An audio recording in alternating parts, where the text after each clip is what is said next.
കാസർഗോഡ് പാണത്തൂർ ടൗണിൽ ഭീതി വിതച്ച് കാട്ടാനക്കൂട്ടം പുലർച്ചെ 1 മണിയോടുകൂടിയാണ് 7 കാട്ടാനകൾ എത്തിയത്. വിവരമറിഞ്ഞ് എത്തിയ വനപാലകർ ആനക്കൂട്ടത്തെ തുരത്തി.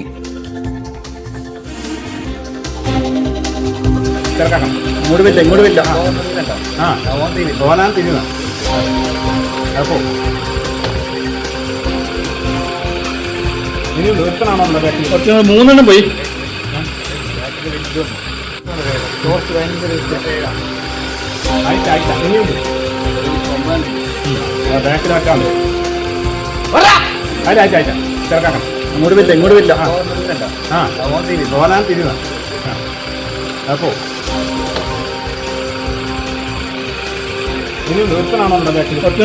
പോയി.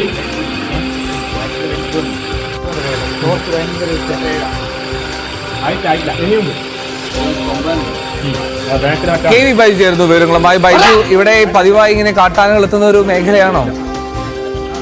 എന്തോ കഴിഞ്ഞ കുറച്ച് ദിവസങ്ങളിലായി ഈ പ്രദേശത്ത് കാട്ടാനക്കൂട്ടം എത്താറുണ്ടെന്നാണ് നാട്ടുകാർ പറയുന്നത്. ഈ സംഭവം പാണത്തൂരിലെ ജനവാസ മേഖലകളിലേക്കാണ്. 2 കുട്ടിയാനകളും 1 കൊമ്പനാനയടക്കം 7 കാട്ടാനക്കൂട്ടം ഇറങ്ങിയത്. പുലർച്ചെ 1 മണിയോടെയായിരുന്നു ഈ സംഭവം.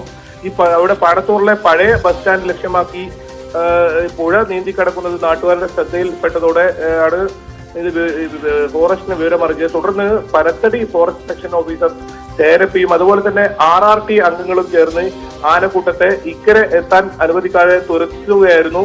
ഈ തിരിച്ച് പുഴ നീന്തിയ ആനക്കൂട്ടം റോഡിൽ കയറി നിലയുറപ്പിച്ചെങ്കിലും പിന്നീട് പടക്കം പൊട്ടിച്ചും അതുപോലെ തന്നെ കൂക്കി വിളിച്ചും വനപാലകർ ഇവയെ കർണാടക വനത്തിലേക്ക് കയറ്റുന്ന ഒരു സാഹചര്യമാണ് ഉണ്ടായത്. ഏതായാലും എൽദോ സൂചിപ്പിച്ചതുപോലെ തന്നെ കഴിഞ്ഞ കുറെ ദിവസങ്ങളിലായി പരിയാരം ഭാഗത്ത് ആനകൾ ഇറങ്ങുന്നതിനാൽ രാത്രി വനപാലകർ ഈ സ്ഥലത്ത് തന്നെ തമ്പടിച്ചിരുന്നു. അതുകൊണ്ട് തന്നെയാണ് പെട്ടെന്ന് ഈ ആനക്കൂട്ടത്തെ കാട്ടിലേക്ക് തന്നെ തിരിച്ച് അയക്കാൻ പറ്റിയത്. ഏതായാലും ആനകൾ ഈ ബസ് സ്റ്റാൻഡിൽ എത്തുന്നതും അതുകൊണ്ട് തന്നെ തടയാനായി. എന്തായാലും ഈ പ്രദേശത്ത് ഈ വരും ദിവസങ്ങളിലും ഫോറസ്റ്റിന്റെ പരിശോധന ഇത്തരത്തിൽ ഇവർ ഉണ്ടാകുമെന്ന് തന്നെയാണ് അറിയിച്ചത്. ഏതായാലും ഈ ആനയെ വലിയ ജനവാസ മേഖലകളിൽ എത്താൻ അനുവദിക്കാത്തതാണ് അപകടം ഒഴിവായതും. എന്തായാലും Eldho. Okay, K V Baiju ആണ് വിവരങ്ങൾ നൽകി. എന്നാലും കാട്ടാനകൾ അത് 7 കാട്ടാനകൾ ഉണ്ടായിരുന്നു. 7 കാട്ടാനകളെ രാത്രി വനപാലകരെത്തി തുരത്തുന്ന ഒരു സാഹചര്യമാണ് ഉണ്ടായിരുന്നത്. എന്നാലും ഈ ഒരുപാട് വാർത്തകൾ